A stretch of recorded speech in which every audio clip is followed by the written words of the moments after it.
Hi, East Texas. Thanks for watching CBS 19 Plus. As expected, scattered showers and thunderstorms today across the area. And as expected, some got a lot of rain, some missed out on the rain entirely. Look at Gregg County. There's a hole right there just south into northern Rusk County, but not in Henderson. There's about 1 inch to 1.5 inches of rain. South side of Tyler, same thing holds true. If you were at the Loop and Troop in the Loop and headed south toward Broadway, heavy rainfall all the way into southern parts of Smith County, also out here to the west and parts of Van Zandt County. And we had reports of possible wind damage down in Nacogdoches County for some strong gusty winds as thunderstorms move through that area, but officially less than 1/4 inch. So the forecast fire danger for Thursday remains on the moderate side once again, low up to the northwest where perhaps some heavier rain fell, and also farther to the south. Rain chances heading through tomorrow and Friday, just a 20% chance. Saturday and Sunday, we're going to take these rain chances off the board. It looks like we're going to stay dry. Monday, we're also looking at some dry, hot weather with high temperatures returning close to 100 degrees. By the time we get into Tuesday, we start to watch clouds increase. And by the end of the day, Wednesday, we've got a 40% chance for scattered showers and a few thunderstorms as another summer cold front works its way into East Texas. All right, let's start Future Skycast. We're going to go tomorrow morning, Thursday morning with this, and you're going to see a few scattered showers out the door. It's about a 30 to 40% chance for the first part of the day. By the afternoon, it's just isolated showers and thunderstorms, about a 20 to 30% chance. And then once we make it into Friday morning, we're almost talking about just an isolated thunderstorm at best. Temperatures into the lower 90s. We still have this east-northeast wind, so the humidity may be just a little bit more bearable than it's been here of late. And as we head into Friday night and into the start of your weekend, the temperatures are cooling back to seasonable levels, right around 74, 75. That's where it should be this time of year. All right, future rainfall outlook. Not a lot now as we head through the rest of Wednesday through Thursday and into Friday. It's deep East Texas that still has a chance to pick up about 1/10 inch. Otherwise, you're talking about less than 1/10 inch across the area, unless you got into one of these isolated heavier downpours here, for instance, in Houston County. Then you're talking about a 1/2 inch to 1.5 inches. And I think there's one right up here into parts of Titus County, maybe near Camp County, right on the border there, where there could be a little heavier rainfall amount. All right, upper airflow. We've had these disturbances riding around the upper level ridge that has been baking the northern plains now in the Rockies. Well, we are on the favorable side of this as we have these little disturbances coming down with cooler air in place.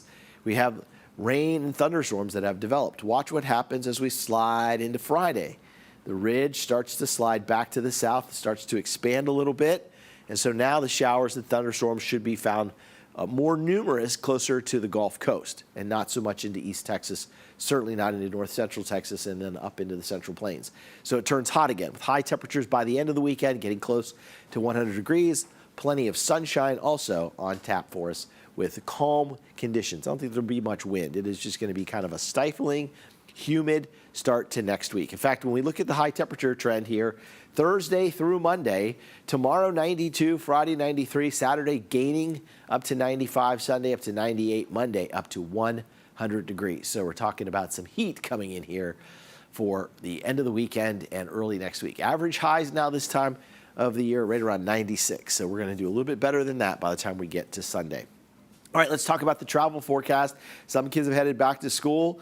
For others, it's one more week. For college students, maybe another week before you head back. If you've got a big weekend planned, we're going to show you what's going to happen across the southeast. If you were headed to Chicago, Sioux Falls, Kansas City, Washington, or out to LA, we can also kind of detail that for you here as we head into the weekend. Once we get to Friday, we've got just a few showers along the Gulf Coast, as we mentioned. Monsoon rains out toward Phoenix in the afternoon. That's understandable. Denver also some showers and thunderstorms around Atlanta. It's the heat of the day, showers and thunderstorms, but it looks pleasant in Washington, D.C., 82, while Sioux Falls bakes up to 100 degrees. And look at Eau Claire, Wisconsin, in the 60s with a little area of rain. Billings, Montana, also pretty warm with high temperatures in the upper 90s. Then, heading into the start of the weekend, mainly clear skies, a few thunderstorms in West Texas, some thunderstorms down along the Gulf Coast, but for the most part, Saturday looks like it's going to be dry and warm over much of the Midwest. Up into the Great Lakes around Chicago, a cool morning with temperatures in the 60s. They'll see daytime highs by the end of the day In Chicago, right around 80 degrees. All right, tonight, unsettled and still, 75. There is a chance for some scattered thunderstorms developing late, right around 4, 5 o'clock. Winds will be calm. That's why I call it still. Overnight lows tonight, 73 in Mount Pleasant, 73 in Linden, with an isolated shower or thunderstorm chance there. Also at Carthage, Henderson, and Jacksonville, a few thunderstorms are possible. Overnight lows around 73 to 74. In Deep East Texas, 74 at Lufkin overnight tonight, 75 at Crockett, 74 at Center, with a few scattered showers and thunderstorms. Hour by hour tomorrow, again, the better chance of rain will come in before 9 a.m. After 9 a.m., it's about a 20% chance of rain for the rest of the day, and the high temperature climbs up to around 91 for the high. High temperatures in our northern counties, 89 at Pittsburgh, 91 at Mount Pleasant, 92 out in Sulphur Springs. Looking at our central counties, Mineola and Gilmer are in the upper 80s to low 90s. Athens right now has a high temperature tomorrow in the forecast of 94. And then 90 in Carthage and maybe an isolated thunderstorm, for instance, at Henderson, Jacksonville, Palestine, with high temperatures in the lower 90s. Over Deep East Texas, it's much of the same. Isolated thunderstorms can't be ruled out for Thursday.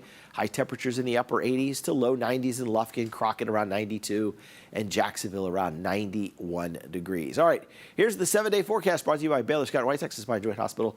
7-day forecast, morning thunder, then warm and humid with a high temperature around 92. I'll put that rain chance tomorrow right around 40%. It's warm and humid on Friday, 93.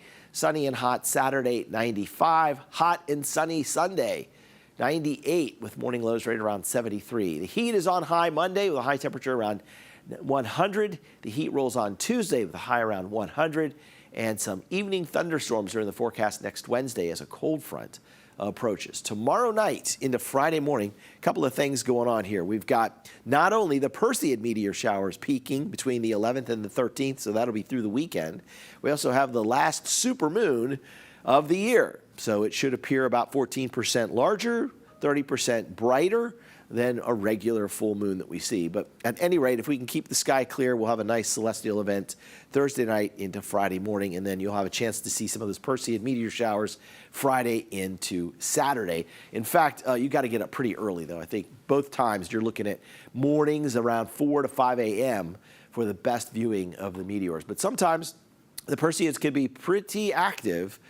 This year we'll wait and see. Sometimes you can get up to 60, about one a minute. And so you got to be away from the city. You got to have some nice dark areas to look up to, and then you get a view. But again, the sky has to be clear. It's possible that could happen. Otherwise, we're warm and humid on Friday and on Saturday. Thanks for watching CBS 19 Plus. You can always check back here throughout the day for an updated forecast. Otherwise, make sure you're always staying up to date with the CBS 19 Weather Team by visiting cbs19.tv/weather.